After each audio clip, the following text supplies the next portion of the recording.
تو یہ جو ایک بنو امیہ کا بندر احسن باکسر نامی ایک شخص ناصبی بریلوی، اس نے اہل سنت اور اہل تشیع دونوں کے ہاں جو ایک کامن پرسنالٹی ہیں، ہم انہیں 12واں خلیفہ کہتے ہیں اس امت میں، آخری مجدد، اور اہل تشیع انہیں 12واں امام کہتے ہیں۔ دونوں اعتبار سے رسپیکٹیبل پرسنالٹی سیدنا امام محمد بن عبداللہ المہدی رضی اللہ تعالیٰ عنہ علیہ السلام کی شان میں اس نے گستاخی کی ہے، بلکہ گستاخی کا لفظ پہلی بار اگر 100% اپلائی ہوتا ہے نا تو اس کی اس خباثت کے اوپر ہے کہ اس نے ننگی گالیاں دی ہیں۔ وہ اتنی بازاری لینگویج ہے کہ اگر آپ کسی دنیا دار شخص کو بھی سنائیں تو وہ کہے گا یار اس لیول پہ اتر کے بھی کوئی شخص اتنی بڑی ہستی جو اہل البیت سے ہیں انہیں گالیاں نکال سکتا ہے، اتنی ننگی گالیاں جو انسان کے تصور میں بھی نہیں کبھی آتی۔ سب سے پہلے تو اب امتحان ہے ان مولویوں کے اوپر جو گلے پھاڑ پھاڑ کر، چاہے وہ وہابیوں میں سے ہوں دو بھائی، چاہے وہ بریلویوں میں سے ہوں، خواہ وہ دیوبندیوں میں سے ہوں، جو اپنے آپ کو عظمت صحابہ اور اہل بیت کا چیمپئن سمجھتے ہیں، ان میں سے کسی کا آپ نے کوئی بیان سنا ہے کہ جو اتنی بڑی گستاخی کہ جس میں امام مہدی علیہ السلام کو مخاطب کر کے ننگی گالیاں دی ہیں ایک ناصبی بریلوی مجہول الحال بندر نے، کہ وہ اسے کنڈیم کریں؟ ویسے یہ گلے پھاڑ کے کہتے ہیں کہ ہم ساروں کے دفاع کے لیے نکلیں گے، یہ صرف بنو امیہ کے خدمت گزار ہیں، اس سے زیادہ انہیں کسی کے ساتھ کوئی ہمدردی نہیں ہے، نہ کسی خلیفہ راشد کے ساتھ انہیں کوئی ہمدردی ہے، نہ اہل البیت کے ساتھ کوئی ہمدردی ہے۔ تو ان کے چہرے کے اوپر جو ایک یہ نقاب تھا نا، وہ اللہ کے فضل سے اس واقعے کے بعد اتر گیا۔ یہی بندر کی ٹرم پھر اللہ کے محبوب صلی اللہ علیہ وآلہ وسلم نے اپنی امت میں بنو مروان بنو امیہ کے لیے استعمال کی۔ المستدرک للحاکم میں اور مسند ابی یعلا کے اندر صحیح سند کے ساتھ یہ حدیث موجود ہے۔ سیدنا ابو ہریرہ رضی اللہ تعالیٰ عنہ کہتے ہیں کہ رسول اللہ صلی اللہ علیہ وآلہ وسلم نے اپنی وفات سے چند دن پہلے ایک خواب دیکھا۔ آپ نے خواب میں دیکھا کہ آپ کے ممبر کے اوپر بنو مروان بنو حکم کے بندر اچھل کود رہے ہیں۔ آپ صلی اللہ علیہ وآلہ وسلم گھبرا کر اٹھے، اور حضرت ابو ہریرہ رضی اللہ تعالیٰ عنہ کے الفاظ ہیں کہ آپ صلی اللہ علیہ وآلہ وسلم نے جب یہ خواب بیان کیا تو پھر اپنی وفات تک آپ کو کسی نے مسکراتے ہوئے نہیں دیکھا۔ آپ کو یہ غم لاحق ہو گیا کہ آپ کی وفات کے بعد آپ کی امت کے اوپر یہ لوگ مسلط ہو جائیں گے، یعنی ممبر پر بیٹھنے کا مطلب یہ ہے کہ یہ حکمران بن جائیں گے، اور وہ بن گئے۔ تو وہ سہل ابن سعد الساعدی جو شیعان علی میں سے تھے اور سینئر اصحاب میں سے تھے، ان کو بلا کے کہتا ہے کہ آپ ممبر پر آ کر حضرت علی کے اوپر سب کرو۔ نعوذ باللہ، بخاری میں تو الفاظ ہے سب۔ اس کی وجہ سے جو مفتی تقی عثمانی صاحب ہیں انہوں نے امت کو دھوکہ دیا۔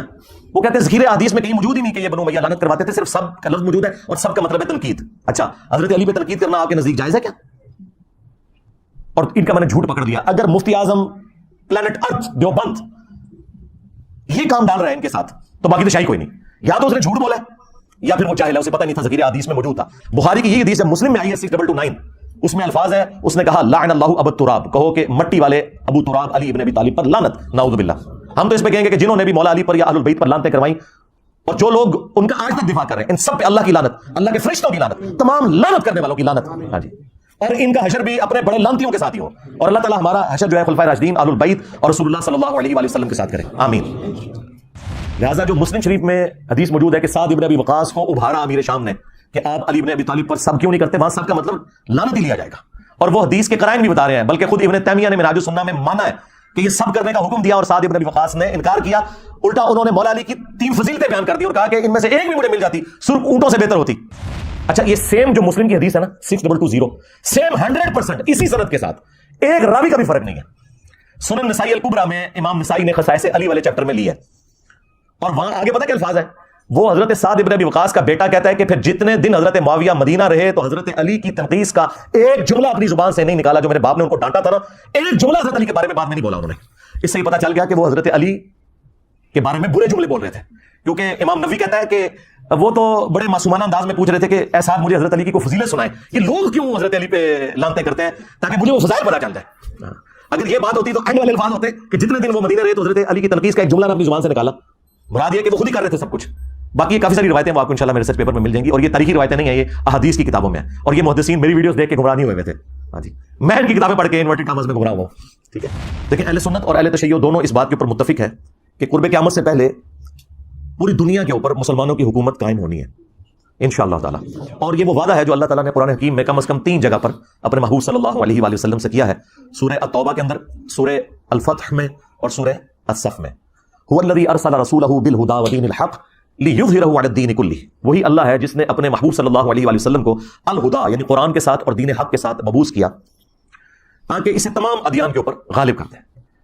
وَلَوْ كَرِهَ الْمُشْرِكُونَ، خواہ مشرک اس کا برا ہی مان جائیں، اللہ تعالیٰ نے اس دین کو غالب کرنا ہے تمام ادیان کے اوپر. یہ اللہ تعالیٰ کا وعدہ ہے. مسند احمد میں حدیث ہے کہ اللہ کے محبوب صلی اللہ علیہ وآلہ وسلم نے فرمایا کہ قیامت اس وقت تک قائم نہیں ہوگی جب تک دنیا کے ہر گھر میں میرا پیغام نہ پہنچ جائے اور لوگ چاہتے ہوئے یا نہ چاہتے ہوئے اس دعوت کو قبول نہ کر لیں. اچھا اس زمانے میں تو یہ بڑا مشکل تھا کہ ہر گھر میں کیسے پہنچے گا. سرکار آج دیکھ لیں انٹرنیٹ, گھر کیا گھر کی کوٹھڑی میں بھی انٹرنیٹ کے سگنل آ رہے ہیں, کسی غار کے کونے میں بھی آپ جا کے بیٹھ جائیں وہاں پہ بھی سگنل آ رہے ہیں. تو یہ دعوت تو پہنچ چکی ہے اور لوگ قبول کریں گے اسے انشاءاللہ تعالیٰ. اور پوری امت لیول کے اوپر جو خلافت علی منہاج النبوہ ہے وہ عمر بن عبدالعزیز کے دور میں نہیں آئی ہے, نہ خلفائے راشدین کے دور میں آئی ہے, وہ قرب قیامت میں ہی آنی ہے جب پوری دنیا کے اوپر مسلمانوں کا غلبہ ہوگا. آج تک امت میں یہ وقت نہیں آیا کہ پوری دنیا پہ مسلمانوں کا غلبہ ہو. تو اس سے مراد یہ پانچواں جو دور ہے وہ امام محمد مہدی رضی اللہ تعالیٰ عنہ علیہ السلام کا دور خلافت ہے انشاءاللہ تعالیٰ. ہم نہ دیکھ سکے, ہماری آنے والی نسلیں انشاءاللہ ضرور اسے دیکھیں گی. اور امام مہدی کے لیے میں نے آپ کو پہلے بھی بتایا کہ یہ ضروری ہے کہ ان کے آنے سے پہلے فرقے ختم ہو جائیں.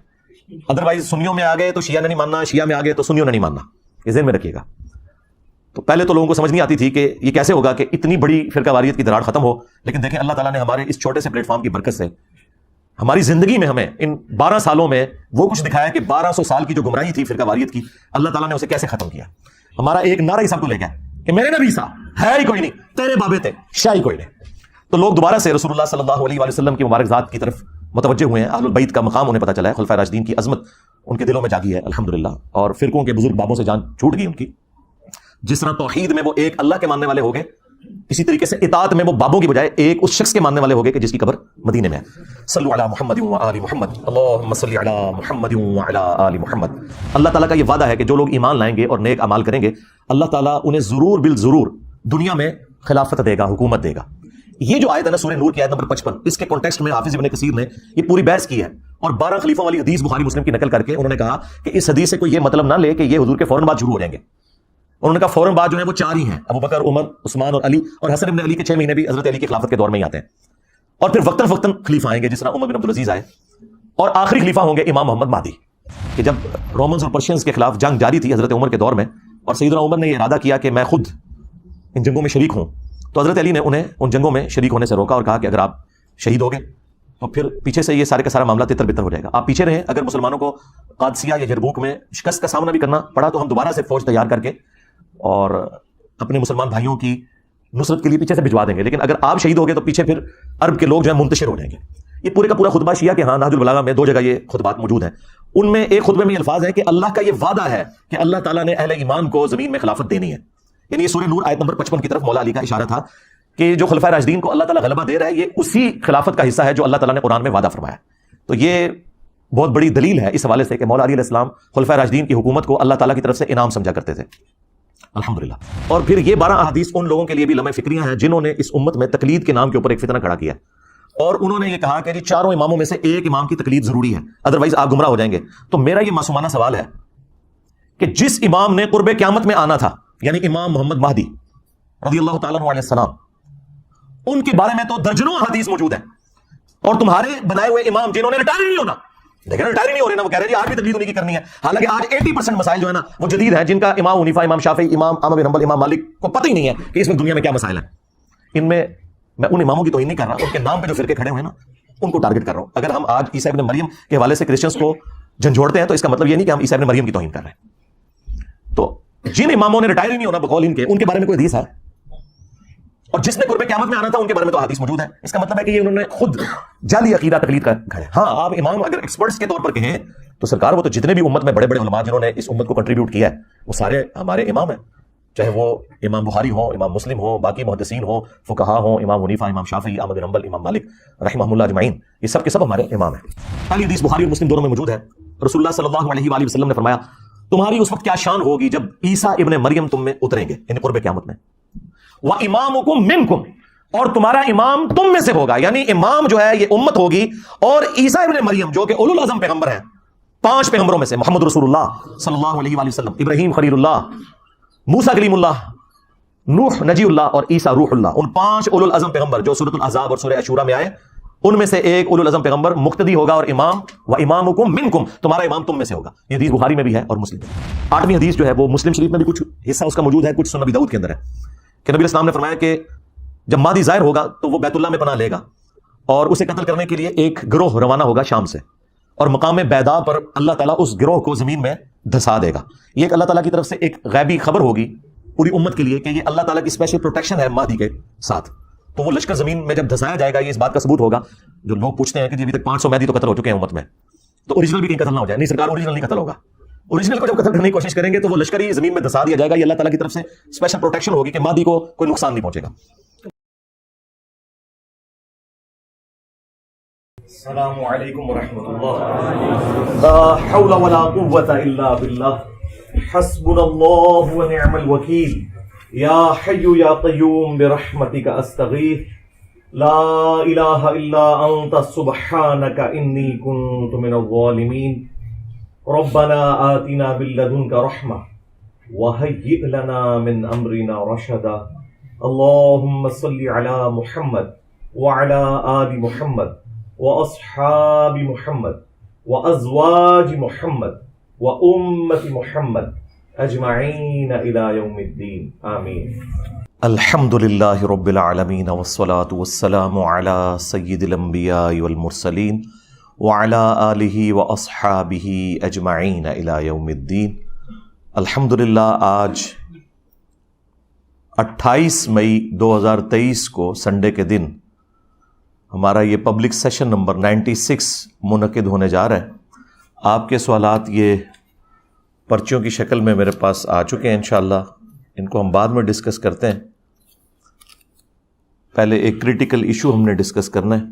اس سے بھی پہلے آج ماشاء اللہ تعالی 28 مئی 2023 ہے, اور آپ کو یاد ہوگا آج سے آلموسٹ 25 سال پہلے 1998 میں پاکستان نے 28 مئی 1998 کو ہی اٹامک بلاسٹ کیے تھے, جس کے بعد پاکستان ایک ڈکلیئرڈ نیوکلیئر پاور بن گیا تھا اور اسے یوم تکبیر کا نام دیا گیا.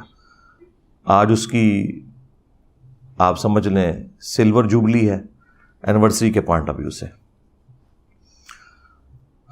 اللہ تعالیٰ ملک پاکستان کی خیر فرمائے, پورے عالم اسلام کی خیر فرمائے, پورے عالم اسلام کو اندرونی اور بیرونی خطرات سے محفوظ فرمائے. آمین.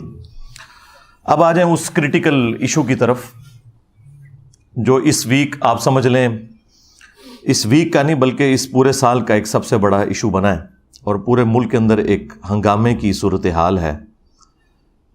ایک بریلوی ناصبی مجہول الحال جسے کوئی جانتا بھی نہیں, سوائے اس کے کہ ننگی گالیاں دینا اس کی پہچان ہے. تو ہمارا اس پلیٹ فارم سے اس کے بارے میں گفتگو کرنا یہ مجبوراً ہے.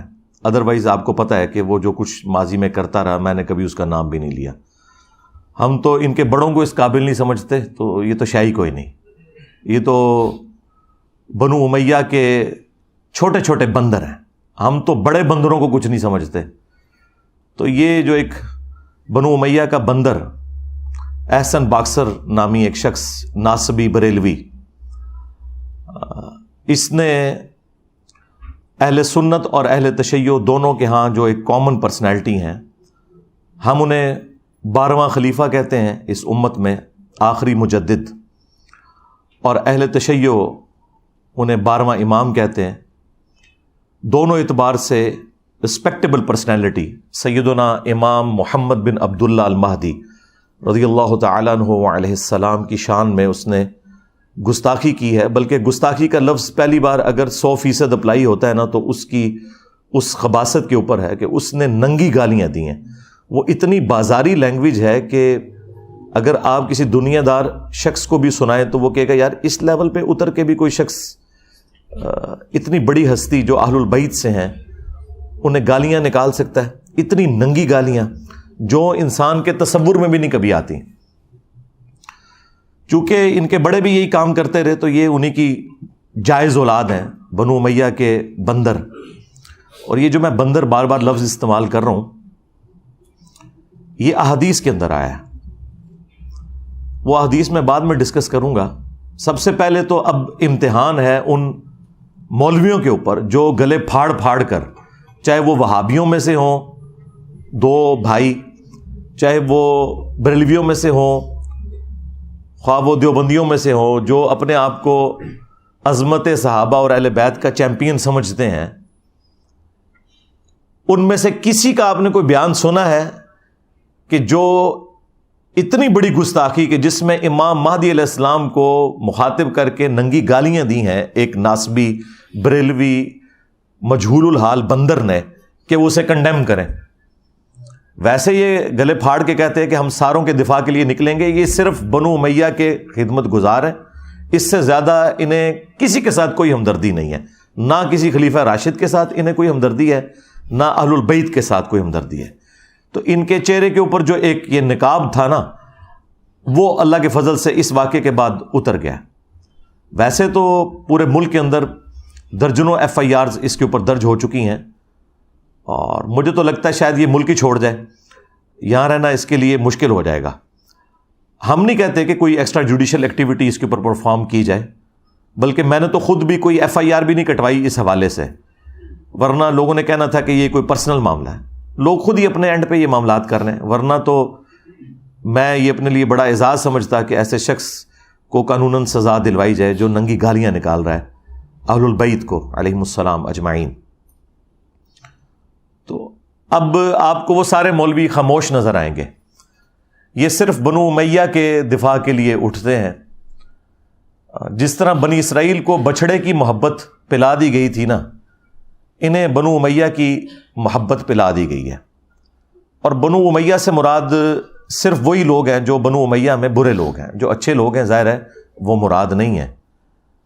سیدنا عثمان غنی رضی اللہ تعالیٰ عنہ ہو، یا سیدنا عمر بن عبد العزیز رحمہ اللہ تعالی، یا وہ تمام جانثاران اہل بیت جو جنگ صفین میں مولا علی کے ساتھی تھے، اگرچہ ان کا تعلق بنو امیہ کے ساتھ تھا، وہ سب کے سب لوگ ہمارے سروں کا تاج ہیں. ہم ان کی بات نہیں کر رہے، ہم میجورٹی کی بات کر رہے ہیں. اور یہ بندر کی ٹرم قرآن میں موجود ہے. اللہ تعالیٰ نے اصحاب سبت، جنہوں نے اللہ تعالیٰ کی آیات کو توڑ موڑ کر اپنے مقاصد کے لیے یوز کیا اور شریعت کا مذاق اڑایا، بالکل وہی کام اس امت میں بنو امیہ نے بھی کیا. تو اللہ تعالیٰ نے ان پر پھٹکار ڈالی، اور سورۃ الاعراف میں فرمایا اعوذ باللہ من الشیطان الرجیم بسم اللہ الرحمن الرحیم کونوا قردۃ خاسئین. ہم نے کہا کہ پھٹکارے ہوئے بندر بن جاؤ.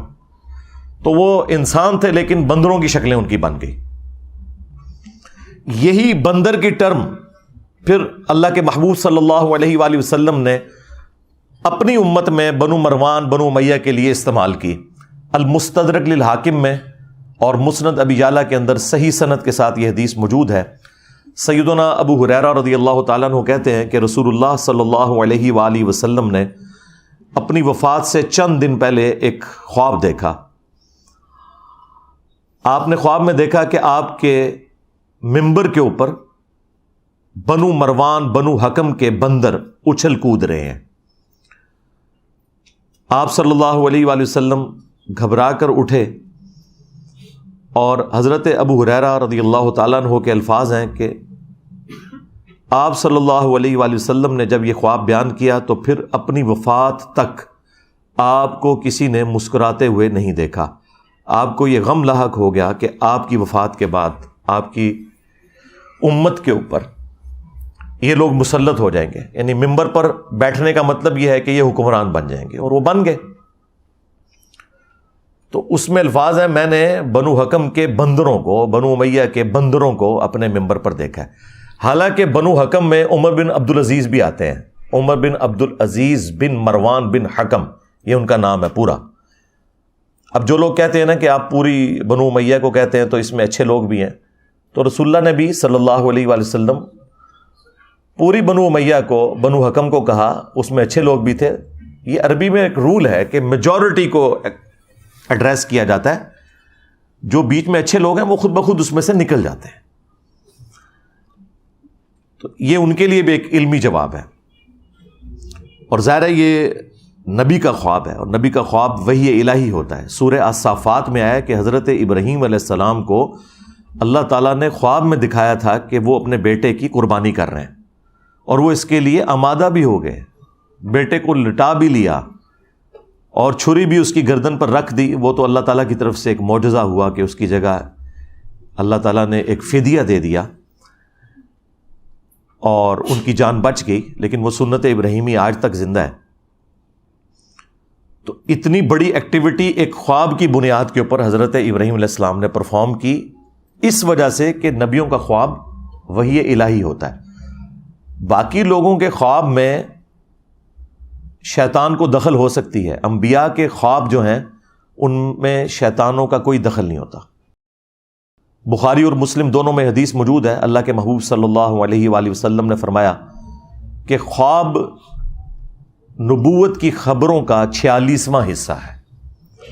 اچھا، یہ لفظ خواب لکھا جاتا ہے خا، واو، الف اور با، لیکن پڑھتے ہوئے اس کی واو اڑ جاتی ہے، اس کو پڑھنے کا طریقہ ہے خواب۔ یہ خواب نہیں پڑھا جاتا، ویسے اردو میں چل بھی جاتا ہے لیکن یہ لفظ ہے خواب، تو واو اس میں پھر سائلنٹ ہو جاتی ہے۔ تو یہ جو نبوت کی خبریں ہیں ان میں ایک موڈ خواب بھی ہے جو اللہ تعالیٰ اپنے پیغمبروں کو دکھاتا ہے، اور یہ سلسلہ قیامت تک جاری ہے۔ بخاری مسلم دونوں میں حدیث ہے کہ اب میری وفات کے بعد نبوت کی خبروں میں صرف مبشرات باقی ہیں، باقی سب کچھ بیان ہو چکا ہے۔ نہ کوئی کشف ہوگا، نہ کوئی وحی خفی ہوگی، نہ کوئی وحی جلی ہوگی، کچھ بھی نہیں ہوگا سوائے مبشرات کے۔ پوچھا گیا مبشرات کیا ہیں تو فرمایا کہ وہ خواب ہیں، لیکن وہ بھی بخاری مسلم دونوں میں آیا کہ خواب کی پھر 3 قسمیں ہیں، یا وہ اللہ کی طرف سے ہوں گے، یا شیطان کی طرف سے، یا پھر نفس کی طرف سے۔ اب یہ ایک پورا ٹاپک ہے، خوابوں پہ میں نے الگ سے ایک بڑی تفصیلی ویڈیو ریکارڈ کروائی ہے، رپلائی ٹو مولانا الیاس قادری آن خواب میں دیدار مصطفیٰ صلی اللہ علیہ وآلہ وسلم، کیونکہ یہ ایک بڑا کریٹیکل ٹاپک تھا، اس کو میں نے سینٹرڈ کرتے ہوئے ایک تفصیلی ویڈیو ریکارڈ کروائی ہے، وہ آپ دیکھ سکتے ہیں۔ اب آ جائیں یہ بنو امیہ کے بندروں کی طرف کہ جنہوں نے اس طرح کی گستاخی کی اور پورے ملک کے اندر دوبارہ سے ایک سمجھ لیں سنی شیعہ کنفلکٹ کھڑا کرنے کی ایک کوشش ہے، اور اللہ تعالیٰ ہمارے ملک کو اس طرح کے فسادات سے محفوظ کرے۔ ہم نے پہلے بھی یہ بڑے فسادات دیکھے ہیں اور حکومتوں کی سرپرستی میں یہ سب کچھ دیکھا ہے۔ اب شکر ہے کہ ہماری حکومتوں کو، ہمارے ریاستی اداروں کو ان چیزوں کی گندگی کا احساس ہو گیا، اور انہوں نے توبہ کی ہے اس حوالے سے کہ کوئی نان اسٹیٹ ایکٹر اور اس طریقے سے سنی شیعہ فساد نہیں کروانا، کوئی سعودیہ اور ایران کی پراکسی وار اپنے ملک میں نہیں لڑنی۔ خیر اب تو ان کی بھی آپس میں دوستی ہو چکی ہے، شکر ہے دنیا میں سکون آ گیا اس حوالے سے۔ اور یہ جو خبیث جس نے امام محمد مہدی علیہ السلام کو گالیاں دی ہیں، یہ اس نے اپنے بڑوں کی بدعت کے اوپر عمل کیا ہے۔ بخاری مسلم دونوں میں موجود ہے کہ بنو حکم، بنو امیہ، بنو مروان کی اولاد میں سے ایک شخص جب حکمران بن کے مدینے میں آتا ہے، گورنر بن کے، تو وہ سہل ابن سعد الساعدی جو شیعان علی میں سے تھے اور سینئر اصحاب میں سے تھے، ان کو بلا کے کہتا ہے کہ آپ ممبر پر آ کر حضرت علی کے اوپر سب کرو۔ نعوذ باللہ۔ بخاری میں تو الفاظ ہیں سب، اس کی وجہ سے جو مفتی تقی عثمانی صاحب ہیں نا، انہوں نے امت کو دھوکہ دیا۔ وہ کہتے ہیں ذخیرے احادیث میں کہیں موجود ہی نہیں کہ یہ بنو امیہ لعنت کرواتے تھے، صرف سب کا لفظ موجود ہے، اور سب کا مطلب ہے تنقید۔ اچھا، حضرت علی پہ تنقید کرنا آپ کے نزدیک جائز ہے کیا؟ اور ان کا میں نے جھوٹ پکڑ لیا۔ اگر مفتی اعظم پلانٹ ارتھ دیوبند یہ کام ڈال رہا ہے ان کے ساتھ، تو باقی تو شاہی کوئی نہیں۔ یا تو اس نے جھوٹ بولا ہے یا پھر وہ جاہل ہے، اسے پتہ ہی نہیں تھا، ذخیرہ حدیث میں موجود تھا۔ بخاری کی یہ حدیث جب مسلم میں آئی ہے 6229، اس میں الفاظ ہیں، اس نے کہا لعن اللہ ابو تراب، کہو کہ مٹی والے ابو تراب علی ابن ابی طالب پر لعنت، نعوذ باللہ۔ ہم تو اس پہ کہیں گے کہ جنہوں نے بھی مولا علی پر یا اہل البیت پر لعنتیں کروائیں، اور جو لوگ ان کا آج تک دفاع کر رہے ہیں، ان سب پہ اللہ کی لعنت، اللہ کے فرشتوں کی لعنت، تمام لعنت کرنے والوں کی لعنت۔ ہاں جی، اور ان کا حشر بھی اپنے بڑے لعنتیوں کے ساتھ ہی ہو، اور اللہ تعالی ہمارا حشر جو ہے خلفائے راشدین، اہل البیت اور رسول اللہ صلی اللہ علیہ وآلہ وسلم کے ساتھ کرے، آمین۔ تو دھوکہ دیتے رہے۔ لہٰذا جب بنو امیہ کے حوالے سے سب کا لفظ آئے تو آپ سمجھ جائیں کہ اس سے مراد ہے لعن اللہ ابو تراب۔ یہ مسلم شریف ہے، مولانا شریف نہیں ہے، اور جھوٹ بولتے ہیں جی مودودی تاریخی روایتیں لکھتا رہا، چڑھ دو میں نے ریسرچ پیپر لکھ دیا ہے واقعہ کربلا کا حقیقی پس منظر 72 صحیح الاسناد احادیث کی روشنی میں 200 روایتیں جمع کی ہیں، بخاری مسلم سے اکثر ہیں، اللہ کے فضل سے عربی میں بھی ہے، اردو میں بھی ہے، انگلش میں بھی ہے، بنگلہ زبان کے اندر بھی ہے، ہندی کے اندر بھی ہے، جتنی بڑی بڑی مسلمانوں کی زبانیں ہیں ان میں آپ مفت ڈاؤن لوڈ کریں ہماری ویب سائٹ ahlsunnatpak.com سے۔ اگر ہارڈ کاپی آپ کو مفت چاہیے تو صرف ڈاک کا آپ کو خرچہ دینا ہوگا۔ 12 ریسرچ پیپرز آپ کو فری آئیں گے گھر، جن میں سے 9 ریسرچ پیپرز ہیں اور 3 اذکار کارڈ ہیں۔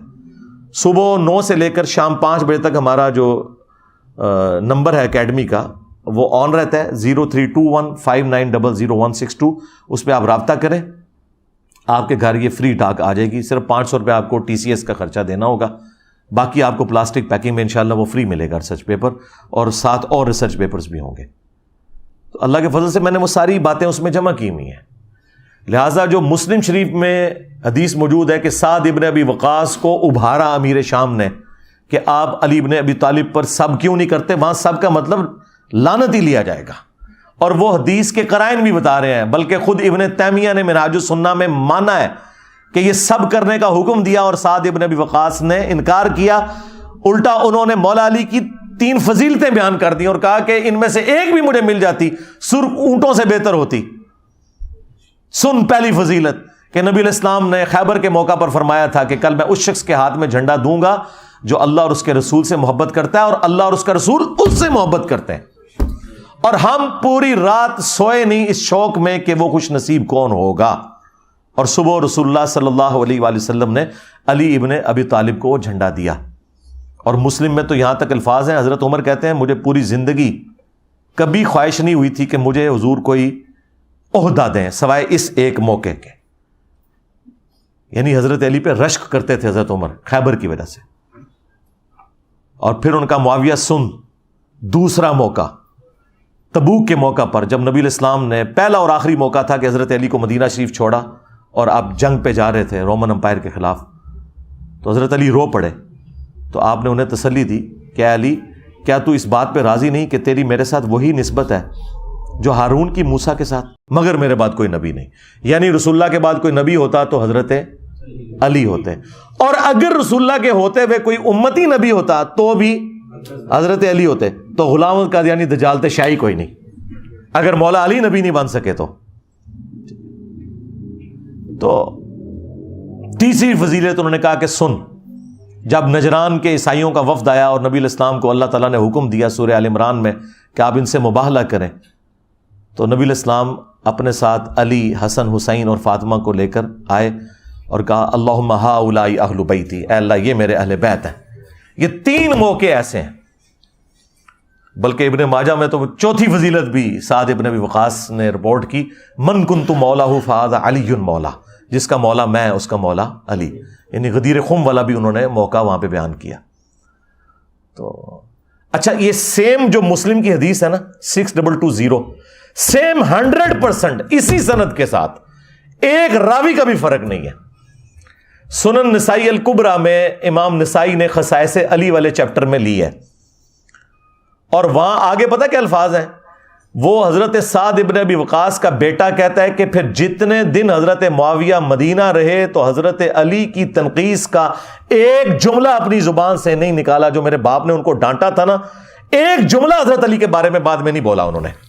اس سے یہ پتہ چل گیا کہ وہ حضرت علی کے بارے میں برے جملے بول رہے تھے، کیونکہ امام نووی کہتا ہے کہ وہ تو بڑے معصومانہ انداز میں پوچھ رہے تھے کہ اے سعد مجھے حضرت علی کی کوئی فضیلت سنائے، یہ لوگ کیوں حضرت علی پہ لانتیں کرتے ہیں تاکہ مجھے وہ فضائل پتہ چل جائے۔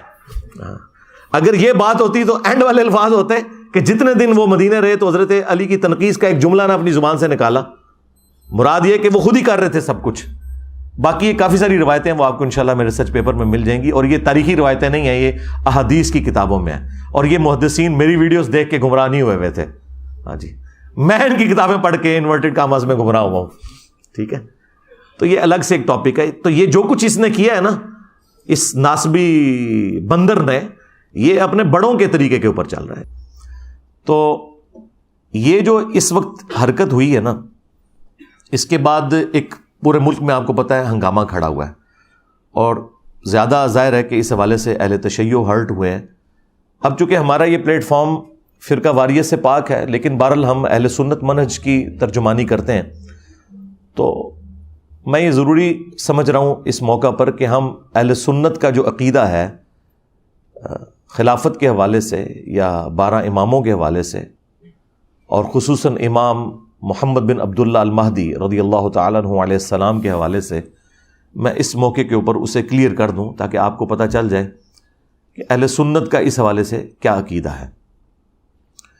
دیکھیں، اہل سنت اور اہل تشیع دونوں اس بات کے اوپر متفق ہے کہ قرب قیامت سے پہلے پوری دنیا کے اوپر مسلمانوں کی حکومت قائم ہونی ہے انشاءاللہ تعالی، اور یہ وہ وعدہ ہے جو اللہ تعالیٰ نے قرآن حکیم میں کم از کم 3 جگہ پر اپنے محبوب صلی اللہ علیہ وآلہ وسلم سے کیا ہے، سورہ التوبہ کے اندر، سورہ الفتح میں، اور سورہ الصف میں۔ هو الذی ارسل رسولہ بالہدی ودین الحق لیظہرہ علی الدین کلہ، وہی اللہ ہے جس نے اپنے محبوب صلی اللہ علیہ وآلہ وسلم کو الہدا یعنی قرآن کے ساتھ اور دین حق کے ساتھ مبعوث کیا تاکہ اسے تمام ادیان کے اوپر غالب کر دے۔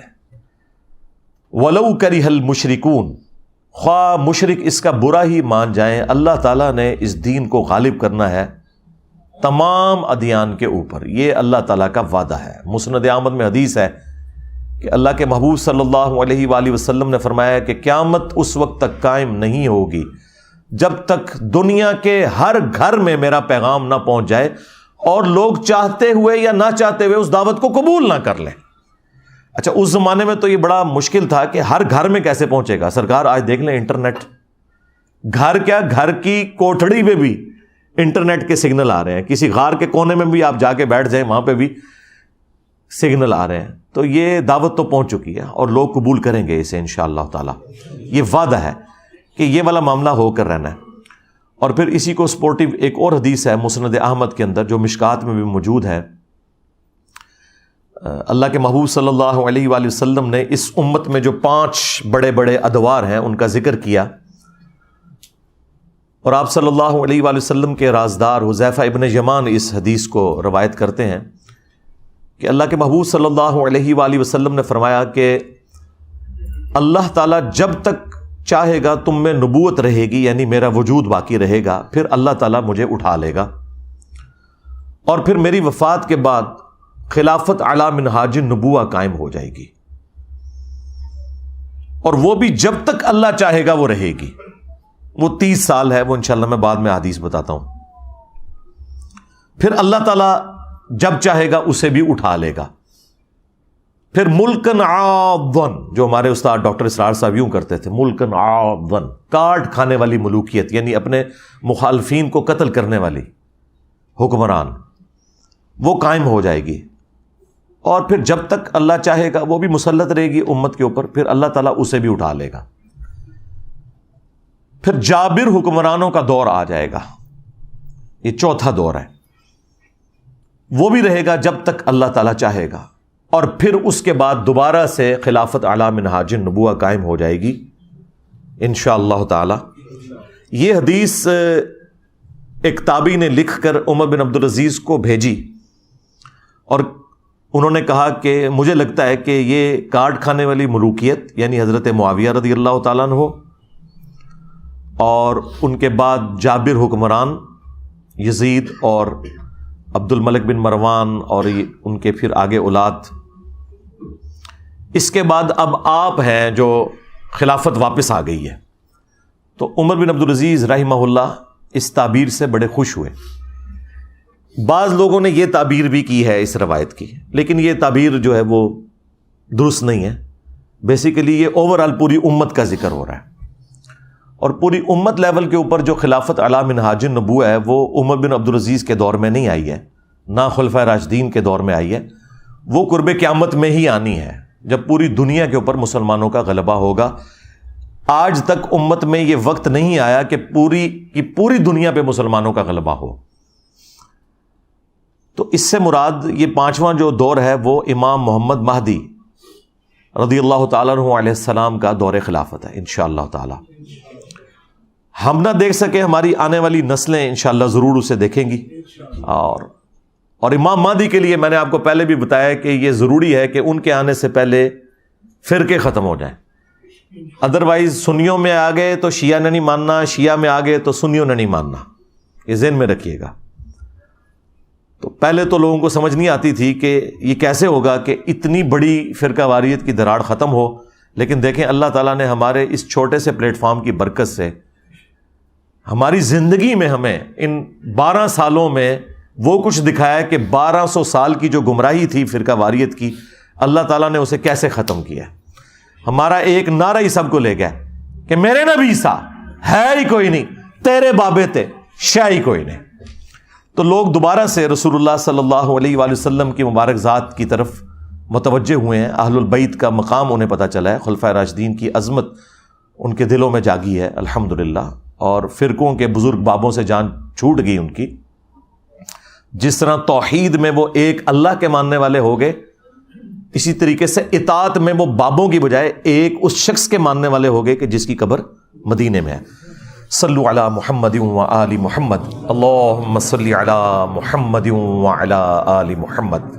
تو یہ بہت بڑی چیز ہے جو اللہ تعالیٰ نے ہمیں اپنی زندگی میں دکھائی ہے. تو یہ 5 ادوار ہے، یعنی نبی الاسلام کا مبارک دور، پھر خلفائے راشدین کا دور، اس کے بعد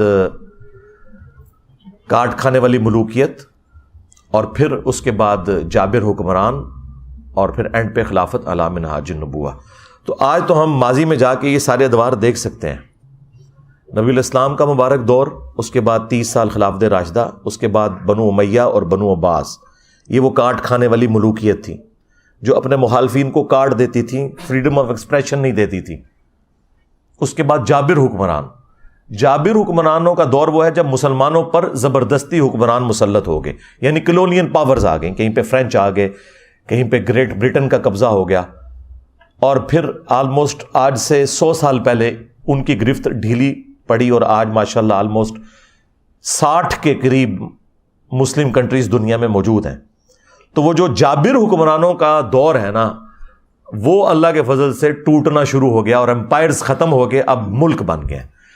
تو اب وہ یہ ٹرانزیشن پیریڈ ہے جو جابر حکمرانوں کے بعد خلافت راشدہ کا جو دور آنا ہے، یہ اس کے درمیان کا پیریڈ ہے. ظاہر ہے یہ فوراً تو ایک پیریڈ دوسرے میں شفٹ نہیں ہوتا، گریجولی ہوتا ہے. تو اس وقت ہم 4تھے اور 5ویں دور کے درمیان بیٹھے ہوئے ہیں انشاءاللہ تعالی، اور اللہ تعالیٰ نے چاہا تو انشاءاللہ ہم نہیں تو ہماری آنے والی نسلیں اس غلبے کو دیکھیں گی، امام محمد مہدی رضی اللہ تعالیٰ عنہ علیہ السلام. اچھا، اب اہل سنت اور اہل تشیع میں جو امام مہدی کے حوالے سے اختلاف یہ ہے کہ وہ ان کو 12 اماموں میں 12واں امام سمجھتے ہیں، اور وہ 12 کے 12 امام ہم بھی مانتے ہیں، وہ سارے اہل سنت کے بھی امام ہیں، امام علی علیہ السلام سے لے کر امام محمد مہدی تک. لیکن ان کا موقف یہ ہے کہ وہ غیابت میں چلے گئے آج سے آلموسٹ 1200 سال پہلے، اور وہ قرب قیامت میں ظاہر ہوں گے. اہل سنت کا موقف یہ ہے کہ وہ اہل البیت میں سے ہوں گے، لیکن وہ قرب قیامت میں پیدا ہوں گے. اس کے بعد سب کے سب متفق ہیں کہ دنیا عدل و انصاف سے بھر دیں گے، پوری دنیا پہ اسلام کا غلبہ ہوگا انشاءاللہ تعالی. اب یہ جو 12 اماموں والا کانسیپٹ ہے، یہ 12 خلیفوں والا، اس حوالے سے ایک حدیث بھی ہے بخاری مسلم میں کہ اللہ کے محبوب صلی اللہ علیہ وآلہ وسلم نے فرمایا کہ میری امت قیامت تک حق کی خاطر قتال کرتی رہے گی، اور یہ غالب رہیں گے، اور ان پر 12 خلیفے ہوں گے. بعض لوگوں نے اس حدیث سے یہ سمجھا کہ وہ کنزیکٹو 12 خلیفے ہوں گے، یعنی نبی الاسلام کی وفات سے لے کے آنورڈ 12 خلیفے. لیکن وہ دور آپ دیکھیں خلفائے راشدین کے بعد تو ایسا دور ہے کہ جو اسلام کو شرمندہ کرنے والا ہے. تو بعض محدثین نے اس کی تعویل یہ کی کہ یہ چونکہ الفاظ ہیں مسلم شریف میں کہ یہ قیامت تک دین غالب رہے گا اور اس پر 12 خلیفے ہوں گے، تو اس سے مراد یہ ہے کہ 12 کی گنتی قیامت تک پوری ہوگی. اور یہ یعنی امت میں بڑی پرسنالٹی جس کے اوپر اہل سنت کے تینوں فرقے متفق ہیں، بریلوی، دیوبندی، اہل حدیث، اور ان کے علاوہ بھی حنفی، شافعی، مالکی، حنبلی جو فقہی اعتبار سے اختلافات ہیں. حافظ ابن کثیر بہت بڑی پرسنالٹی ہے، ابن تیمیہ کے شاگرد ہیں، وہابیوں کو بھی کوئی اعتراض نہیں ہوگا. تو حافظ ابن کثیر نے تفسیر ابن کثیر میں آیت الاستخلاف جو ہے سورہ نور کی آیت نمبر 55 کہ اللہ تعالیٰ کا یہ وعدہ ہے کہ جو لوگ ایمان لائیں گے اور نیک اعمال کریں گے اللہ تعالیٰ انہیں ضرور بالضرور دنیا میں خلافت دے گا، حکومت دے گا. یہ جو آیت ہے نا سورہ نور کی آیت نمبر 55، اس کے کانٹیکسٹ میں حافظ ابن کثیر نے یہ پوری بحث کی ہے اور 12 خلیفوں والی حدیث بخاری مسلم کی نقل کر کے انہوں نے کہا کہ اس حدیث سے کوئی یہ مطلب نہ لے کہ یہ حضور کے فوراً بعد شروع ہو جائیں گے. انہوں نے کہا فوراً بعد جو ہیں وہ 4 ہی ہیں، ابو بکر، عمر، عثمان اور علی، اور حسن ابن علی کے 6 مہینے بھی حضرت علی کی خلافت کے دور میں ہی آتے ہیں. اور پھر وقتاً فوقتاً خلیفہ آئیں گے جس طرح عمر بن عبدالعزیز آئے، اور آخری خلیفہ ہوں گے امام محمد مہدی. پھر انہوں نے اہل تشیع کا اس میں رد کیا کہ شیعہ جو یہ 12 اماموں والا کنسیپٹ رکھتے ہیں ہم اس کنسیپٹ کو نہیں مانتے، لیکن ہم 12 خلیفوں کو مانتے ہیں.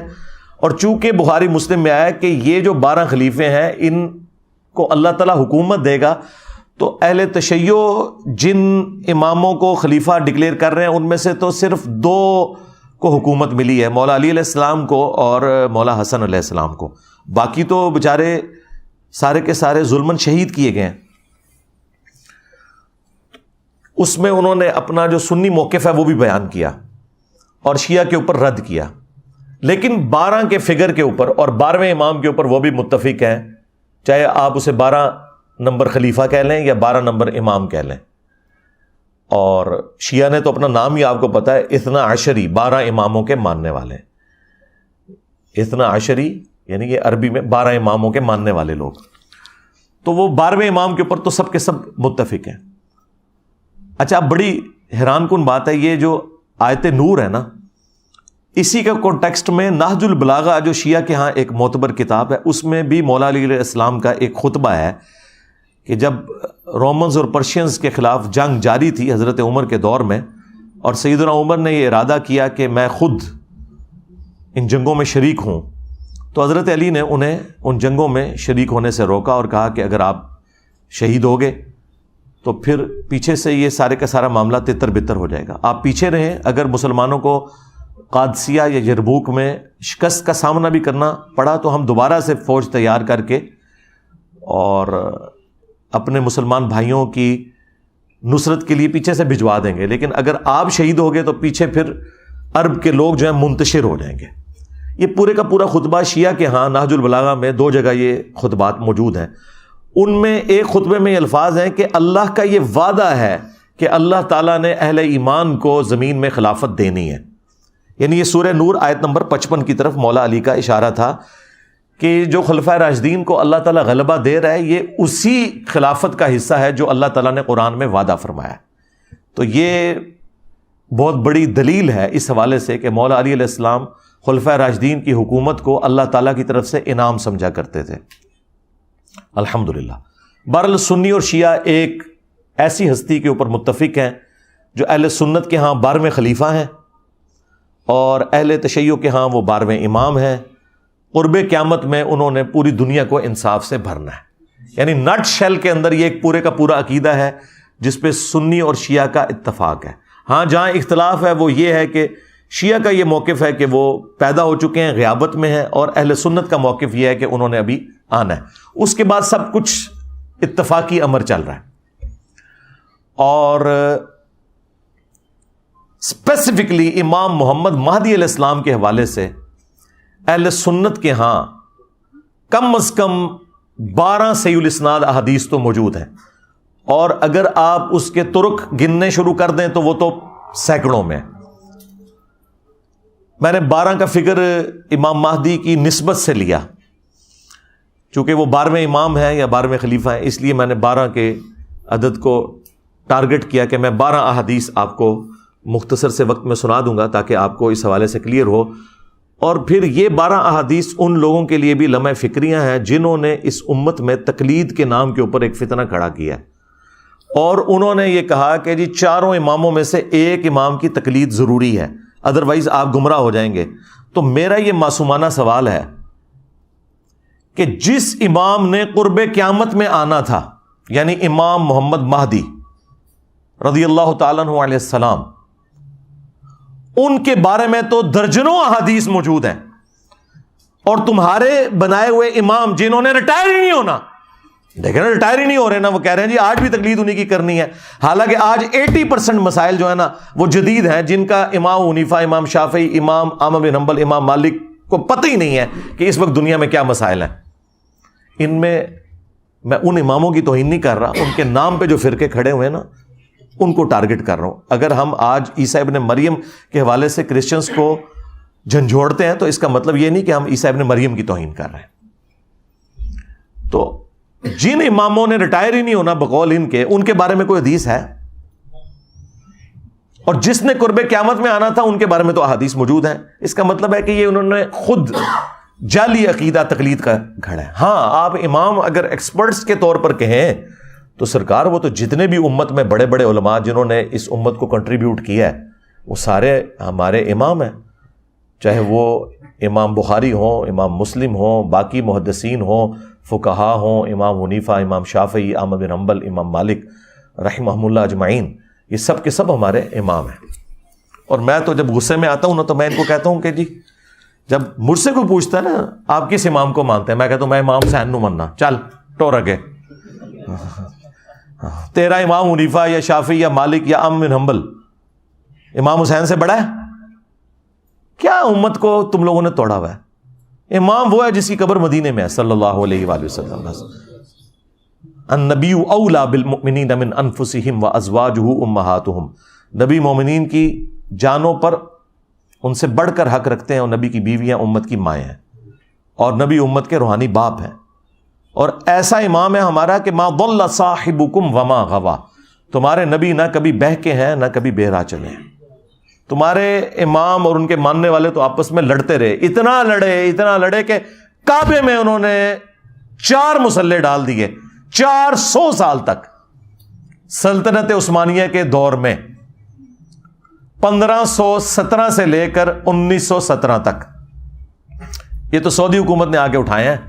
اگر یہ چاروں امام حق پر تھے تو ایک نماز آپ حنفی کے پیچھے پڑھ لیتے، ایک شافعی کے پیچھے پڑھ لیتے، ایک حنبلی کے پیچھے پڑھ لیتے، ایک مالکی کے پیچھے۔ نہیں، انہوں نے 4 امام 4 مسلح، اور آپ اندازہ کریں اس سے بڑی اسلام کے ساتھ کیا دشمنی ہوگی کہ کعبہ جو مسلمانوں کی یونٹی کی علامت ہے کہ پوری دنیا میں جب مسلمان کھڑے ہوتے ہیں نماز پڑھنے کے لیے تو ایک طرف رخ کرتے ہیں، اس ایک طرف رخ والی جو جگہ ہے وہاں پہ بھی 4 مسلح ڈال کے 4 امام کھڑے کر دیے۔ اس سے بڑی کوئی بدعت ہو سکتی ہے اس امت میں؟ تو اللہ کے فضل سے یہ بدعت ختم ہو گئی۔ یہ بھی اس بات کا ثبوت ہے کہ قرب قیامت کا وقت قریب ہے، اور دوبارہ سے اللہ تعالیٰ نے غلبہ کرنا شروع کر دیا۔ یہ بھی ایک فرقہ واریت کے خاتمے کا ہی ایک آپ سمجھ لیں بہت بڑا انڈیکیٹر ہے اللہ کے فضل سے۔ تو اللہ کا شکر ہے کہ ہم بڑے مبارک دور میں پیدا ہوئے ہیں کہ جب معاملات بہتری کی طرف جا رہے ہیں، اور سب سے بڑھ کر ہمیں قرآن و سنت کی تعلیمات ریٹن فارم میں ہر بندے کے موبائل کے اندر موجود ہیں، وہ کاؤنٹر ویریفائی کر سکتا ہے۔ میں جتنی احادیث بیان کر رہا ہوں ہماری تمام ویڈیوز میں ایک ایک حدیث کا انٹرنیشنل نمبر لگتا ہے جو سٹینڈرائز ہے عربی کتابوں کا، پلس ہم ان کتابوں کی عربی اور اردو ترجمہ دونوں ڈسپلے کرواتے ہیں، کسی کو شک ہی نہ رہے، کاؤنٹر ویریفائی آپ کر سکتے ہیں۔ تو یہ 12ویں امام سے متعلق 12 احادیث بیان کرنے سے پہلے میں مختصراً اس کارڈ کھانے والی ملوکیت کے حوالے سے بھی ڈسکشن کر دوں، جو نبی علیہ السلام نے فرمایا کہ خلافت راشدہ کے بعد کارڈ کھانے والی ملوکیت آ جائے گی۔ ایٹ لیسٹ اہل سنت کو اپنا عقیدہ پتہ چلے اور اہل تشیع کو بھی پتہ چلے کہ ہم نہ تو بنو امیہ کو آن کرتے ہیں اور نہ ہم امیر شام کو آن کرتے ہیں، اس حوالے سے کہ جو اسلام کے خلاف کام ان کے دور میں ہوئے ہم انہیں فخریہ ڈیفینڈ کرنے کے لیے تیار ہو جائیں، نعوذ باللہ، ایسا بالکل نہیں ہے۔ ابو داؤد اور ترمذی کے اندر حدیث موجود ہے کہ رسول اللہ صلی اللہ علیہ وآلہ وسلم نے ارشاد فرمایا کہ میرے بعد خلافت علی منہاج النبوہ 30 سال تک رہے گی۔ اب یہ 30 سال کی ڈویژن آگے کیسے ہے؟ وہ راوی حدیث صحابی سے پوچھتے ہیں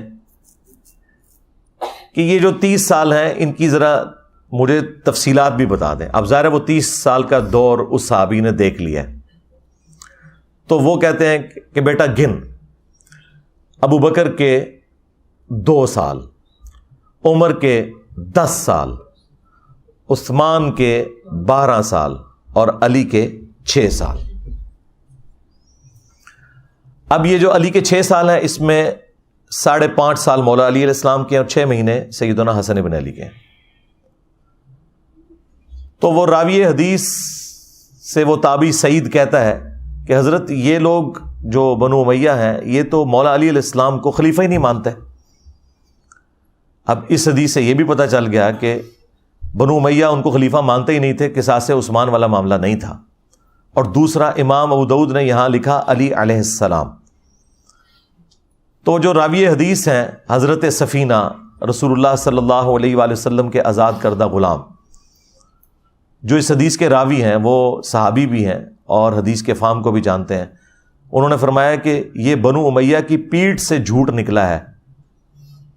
حق تو یہ ہے کہ بنو امیہ کی، بنو مروان کی، ان بنو زرقا نیلی آنکھوں والے لوگوں کی حکومت بدترین بادشاہت ہے، اس پلانٹ ارتھ کی شریر ترین بادشاہت ہے۔ اچھا، یہی حضرت سفینہ والی حدیث جو ہے نا وہ مسند ابی داؤد طیالسی میں بھی موجود ہے اور مصنف ابن ابی شیبہ میں۔ وہاں آگے الفاظ ہے کہ وہ راوی حدیث سعید تابعی پوچھتا ہے حضرت سفینہ رضی اللہ تعالیٰ عنہ سے کہ حضرت اگر خلافت 30 سال ہے تو پھر حضرت معاویہ کیا ہیں؟ تو انہوں نے کہا کہ حضرت معاویہ مسلمانوں کے پہلے بادشاہ ہیں، اور مصنف ابن ابی شیبہ کے الفاظ ہیں کہ یہ سخت گیر بادشاہ ہیں اور ان کا پہلا بادشاہ معاویہ ابن ابی سفیان ہے رضی اللہ تعالیٰ عنہ۔ ظاہر ہم تو احترام سے ہی نام لیں گے۔ تو حضرت سفینہ نے کہا کہ بنو امیہ کی جو حکومت ہے یہ بادشاہت ہے، یہ خلیفہ نہیں ہے۔ یہ جو ہم خلیفہ بھی بولتے ہیں نا ان کو، تو ان معنوں میں بولتے ہیں جو حکمران کے معنوں میں آتا ہے۔ ادروائز ہم حسن ابن علی کے بعد جتنی حکومتیں ہیں ان کو خلیفہ بھی نہیں مانتے سوائے عمر بن عبد العزیز کے۔ یہ سب کے سب لوگ بادشاہ ہیں، یہ ملوک ہیں، یہ ملوکیت ہے۔ تو اب اس میں واضح موجود ہے کہ بنو مروان، بنو حکم، بنو امیہ، ان کی حکومت شریر ترین بادشاہت ہے، اور یہ ایک ایسے اس امت کے اوپر مسلط ہوئے ہیں کہ آج تک ان کے اثرات باقی ہیں۔ اللہ کا شکر ہے کہ ہمارے پلیٹ فارم کی برکت سے اب لوگوں کے سامنے ان کی اصلیت آ گئی ہے، ورنہ تو آپ لوگوں کو پتہ ہی نہیں چلنا تھا، آپ لوگوں نے جاہلیت کی موت مر جانا تھا اس حوالے سے۔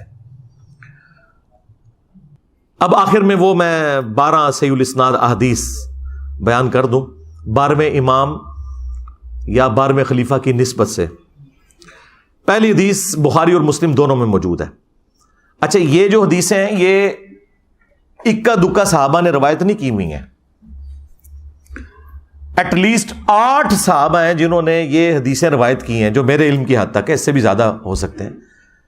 سیدنا علی رضی اللہ تعالیٰ عنہ، سیدنا ابن عباس رضی اللہ تعالیٰ عنہ، سیدنا ابو سعید خدری رضی اللہ تعالیٰ عنہ، سیدنا ابو ہریرہ رضی اللہ تعالیٰ عنہ، سیدہ عائشہ سلام اللہ علیہا، سیدہ ام سلمہ سلام اللہ علیہا، سیدنا ابو سعید خدری رضی اللہ تعالیٰ عنہ۔ تو یہ بڑے بڑے اصحاب ہیں جنہوں نے یہ احادیث روایت کی ہیں الحمدللہ۔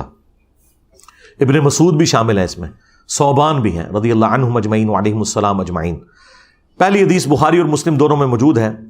رسول اللہ صلی اللہ علیہ وآلہ وسلم نے فرمایا، تمہاری اس وقت کیا شان ہوگی جب عیسیٰ ابن مریم تم میں اتریں گے، یعنی قرب قیامت میں، وَإِمَامُكُم مِّنكُم، اور تمہارا امام تم میں سے ہوگا، یعنی امام جو ہے یہ امت ہوگی، اور عیسیٰ ابن مریم جو کہ اولو العزم پیغمبر ہیں، 5 پیغمبروں میں سے، محمد رسول اللہ صلی اللہ علیہ وآلہ وسلم، ابراہیم خلیل اللہ، موسیٰ کلیم اللہ، نوح نجی اللہ اور عیسیٰ روح اللہ، ان 5 اولو العزم پیغمبر جو سورۃ الاحزاب اور سورہ الشورى میں آئے، ان میں سے ایک اولو العزم پیغمبر مقتدی ہوگا اور امام، وَإِمَامُكُم مِّنكُم، تمہارا امام تم میں سے ہوگا۔ یہ حدیث بخاری میں بھی ہے اور مسلم میں بھی۔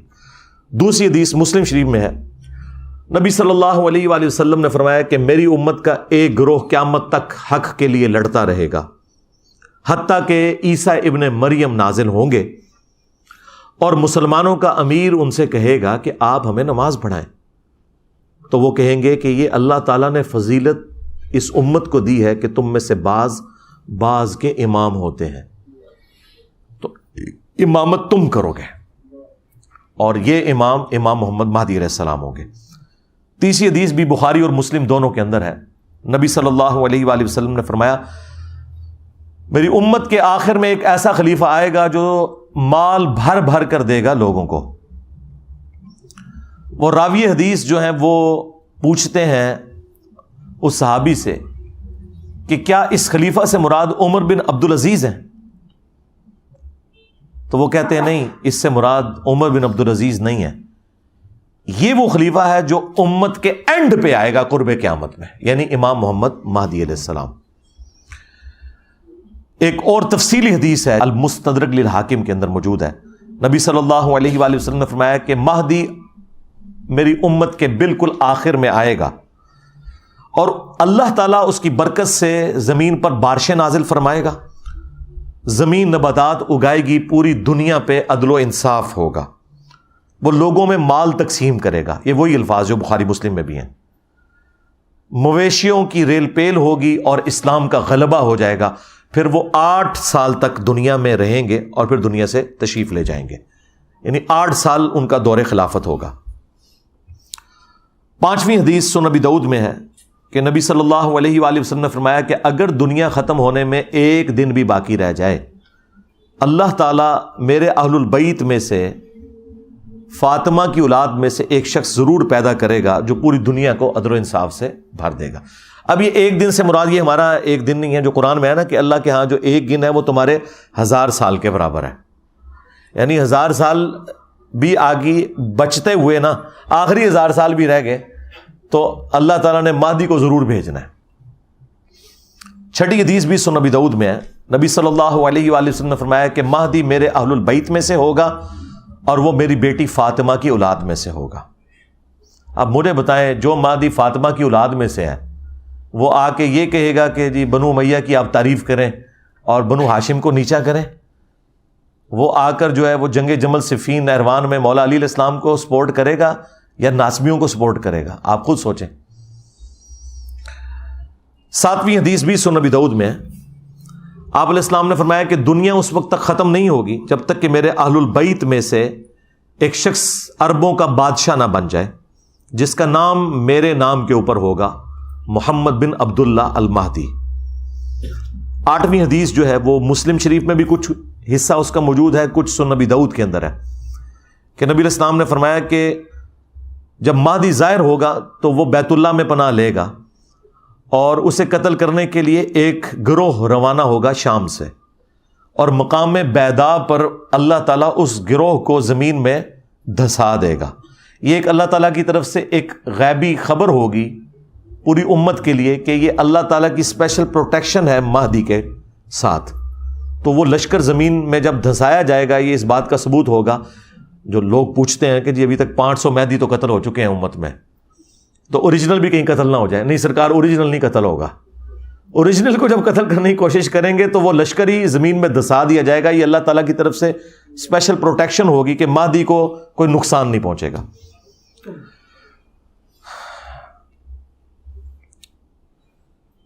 نویں حدیث سنن ابن ماجہ میں ہے کہ نبی علیہ السلام نے فرمایا کہ مہدی میرے اہل بیت میں سے ہوگا اور اللہ تعالیٰ ایک رات میں اس کا معاملہ درست کر دے گا، یعنی حالات و واقعات ایسے فیوریبل کر دے گا کہ مسلمانوں کی لیڈرشپ کے لیے اسے تیار کر دے گا۔ اچھا، ابن ماجہ میں ایک اور روایت بھی ہے، جعلی روایت ہے، جو قادیانی پیش کرتے ہیں کہ مہدی اور عیسیٰ ابن مریم ایک ہی شخصیت کے 2 نام ہیں، اور اس کی بنیاد پہ انہوں نے غلام القادیانی دجال کو ڈکلیئر کیا۔ حالانکہ وہ روایت جو ہے وہ منقطع ہے، راوی یعنی ملاقات ہی آپس میں ثابت نہیں ہے، حسن بصری مدلس ہے، ان سے روایت کر رہے ہیں، کم از کم 4 سگم اس روایت میں موجود ہے۔ جعلی روایت ہے، جسے جعلی روایت محدثین نے ڈکلیئر کیا، وہ اس کی بنیاد کے اوپر وہ آگے لے کے چل رہے ہوتے ہیں اس معاملے کو۔ یہ 9 حدیثیں جو ہیں یہ مرفوع حدیثیں ہیں جو میں نے بیان کی، یعنی نبی صلی اللہ علیہ وآلہ وسلم نے خود ارشاد فرمایا اور صحابہ نے نبی علیہ السلام سے سنا۔ آخری 3 حدیثیں جو ہیں وہ صحابہ کے اقوال ہیں، اور صحابی کا قول اگر مستقبل کی خبر سے متعلق ہو تو یہ محدثین کا اتفاق ہے کہ وہ اللہ کے نبی کے بتانے پر ہی محمول ہوتا ہے، کیونکہ غیبی خبر نبی کے ذریعے صحابہ کو دی جاتی ہے۔ جس طرح فضائل صحابہ احمد بن حنبل کی کتاب میں روایت صحیح سند کے ساتھ موجود ہے، اور یہ روایت جو ہے وہ نہج البلاغہ میں بھی موجود ہے، مولا علیہ السلام کے خطبات میں، کہ میری وجہ سے 2 فرقے جہنم میں جائیں گے اور 2 گمراہ ہوں گے، ایک میری محبت میں غلو کر کے، ایک میری دشمنی میں، یعنی رافضی اور ناصبی۔ یہ روایت سنی اور شیعہ دونوں کے ہاں پائی جاتی ہے۔ سنیوں کے ہاں فضائل صحابہ احمد بن حنبل کی کتاب میں مولا علی کا قول ہے، اور شیعہ کے ہاں نہج البلاغہ میں مولا علی کا قول موجود ہے۔ یہ علیحدہ بات ہے کہ سنی جو ہیں وہ شیعہ کو رافضی کہتے ہیں، اور شیعہ جو ہے سنیوں کو ناصبی کہتے ہیں۔ تو روایت دونوں مان رہے ہیں۔ اب یہ جو مولا علی کا قول ہے یہ محمول ہے نبی الاسلام کے بتانے کے اوپر، تو اس طرح کی جو مستقبل کی خبریں ہیں وہ امپلائڈ ہوتا ہے کہ وہ نبی کے بتانے پر محمول ہے۔ انہیں کہا جاتا ہے موقوفاً روایتیں ہیں۔ وہ موقوفاً مولا علی علیہ السلام سے روایت ہے 10ویں المستدرک للحاکم میں، کہ قرب قیامت میں ہاشمیوں میں سے ایک خلیفہ ظاہر ہوگا، اللہ تعالیٰ یعنی امام مہدی کو بھیجے گا، اور اس کے دور میں اللہ تعالیٰ کی نعمتیں جو ہیں وہ ان کی فراوانی ہوگی، اور لوگوں میں پیار اور محبت بڑھ جائے گا، یعنی وہی فرقہ واریت ختم ہو جائے گی، دشمنیاں ختم ہو جائیں گی، اور پھر اس کے بعد دجال کا ظہور ہوگا۔ پھر جب دجال کا ظہور ہوگا تو پھر حضرت عیسیٰ ابن مریم کو اللہ تعالیٰ بھیجے گا دجال کو قتل کرنے کے لیے۔ وہ مسلم شریف میں بڑی تفصیلی حدیث موجود ہے، دجال کے اوپر الگ سے میری ویڈیوز آپ دیکھ لیں، کیونکہ دجال کا فتنہ بہت بڑا فتنہ ہوگا۔ اس فتنے کی سرکوبی کے لیے عیسیٰ ابن مریم جیسی بڑی پرسنالٹی کی ضرورت پڑے گی۔ 11 نمبر حدیث ابن عباس سے موقوفاً ہے، مصنف ابن ابی شیبہ کے اندر۔ وہ کہتے ہیں کہ ہم اہل بیت میں سے ایک نوجوان ظاہر ہوگا قرب قیامت میں، امام مہدی، اور اس پر بہت زیادہ فتنے وارد ہوں گے، لیکن اللہ تعالیٰ اسے تمام فتنوں سے محفوظ رکھے گا، یعنی اللہ تعالیٰ کی ایک غیبی تائید ہوگی۔ اور پھر ابن عباس کہتے ہیں کہ وہ اہل بیت کا نوجوان اس امت کے معاملے کو سیدھا کر دے گا، جو ٹیڑھے راستے پر ہوگا ان کو بالکل سیدھا کر دے گا۔ اور 12ویں اور آخری موقوفاً روایت صوبان سے ہے، جو نبی الاسلام کے آزاد کردہ غلام ہے۔ یہ بڑی مشہور روایت آپ نے سنی ہوگی، مسند احمد میں اور المستدرک للحاکم میں، کہ جب خراسان سے کالے جھنڈے آتے ہوئے دیکھو تو ان کا استقبال کرنا، ان میں اللہ کا خلیفہ مہدی ہوگا۔ اب یہ خراسان جو ہے یہ ایران اور افغانستان اور پاکستان کے جو جنوبی علاقے ہیں، یہ سارے کا سارا ایریا نبی الاسلام کے زمانے میں خراسان کہلاتا تھا۔ تو یہ وہ روایت ہے جس کی بنیاد کے اوپر آپ کو پتہ ہے کہ مسلمانوں کو کاٹنے کے لیے مسلمانوں میں جہادی تنظیمیں پیدا ہوئیں کہ جی ہم وہ لشکر ہے جو خراسان سے نکلے گا، اور وہ خراسان سے نکل کے مسلمانوں کو تو نہیں قتل کرے گا نا۔ تو یہ ایک احادیث سے الفاظ اٹھاتے ہیں، اور اس میں تو الفاظ ہیں کالا جھنڈا، آپ تو کالے جھنڈے سے چڑھتے ہیں، آپ تو کہتے ہیں کالا لباس جہنمیوں والا ہے، آپ کالی پگڑی سے چڑھتے ہیں، آپ کالے کپڑوں سے چڑھتے ہیں، تو آپ کا کیا کالے لباس کے ساتھ لینا دینا؟ تو یہ تو سنت ہے جس سے آپ چڑھتے ہیں۔ یہ 12 احادیث امام محمد مہدی علیہ السلام سے متعلق، اور جو ضروری گفتگو تھی میں نے اس حوالے سے کر دی، کیونکہ ایک اچھا موقع تھا کہ ہماری آواز ان لوگوں تک پہنچتی جنہیں ابھی تک سنی شیعہ کنفلکٹ کی اس سنگینی کا اندازہ نہیں ہے، کہ اس طرح کی ایکٹیویٹی سے پھر اینڈ رزلٹ کیا نکلتا ہے۔ اور میں سمجھتا ہوں گستاخی اصل میں ہے ہی یہ جو اب ہوئی ہے، اس حوالے سے کہ آپ ایک شخصیت کو ٹارگٹ کر کے اتنی ننگی اور گندی گالیاں دیتے ہیں کہ جو انسان کے کانوں سے دھواں نکال دیں۔ اب ظاہر ہے کہ وہ میں کلپ تو اس میں اپنی ویڈیو میں تو نہیں چلاؤں گا، سارے لوگ سن چکے ہیں، اور میں نہیں سمجھتا کہ ہماری ویڈیو کو ہم اس طریقے سے گندا کریں اس کے بکواسیات کے ساتھ۔ تو باقی دوسرے چینلز کے اوپر وہ ویڈیوز چڑھی ہوئی ہیں، ہم تو صرف جو اہل سنت کا عقیدہ ہے وہ پبلک کے سامنے رکھیں گے، امام محمد مہدی علیہ السلام کے حوالے سے، 12ویں خلیفہ یا 12ویں امام، اور ان کی جو عزت اہل سنت کے ہاں ہے، تاکہ یہ پتہ چلے کہ یہ کوئی سنی شیعہ تفریق سے متعلق پرسنالٹی نہیں ہے، بلکہ یہ سنی شیعہ اتحاد کی علامت ہے۔ امام محمد بن عبداللہ المہدی رضی اللہ تعالیٰ عنہ وعلیہ السلام، اللہ تعالیٰ اگر ہماری زندگی میں وہ آئیں تو ہمیں ان کا ساتھ دینے کی توفیق عطا فرمائے، اور اگر ہماری آنے والی نسلوں میں وہ لوگ ہیں جنہوں نے امام محمد مہدی کا زمانہ پانا ہے تو انہیں توفیق دے کہ وہ ان کا ساتھ دیں غلبہ اسلام کے لیے۔ صلو علی محمد و آل محمد، اللہم صلی علی محمد و علی آل محمد و اصحاب محمد و ازواج محمد و امت محمد اجمعین الی یوم الدین، آمین۔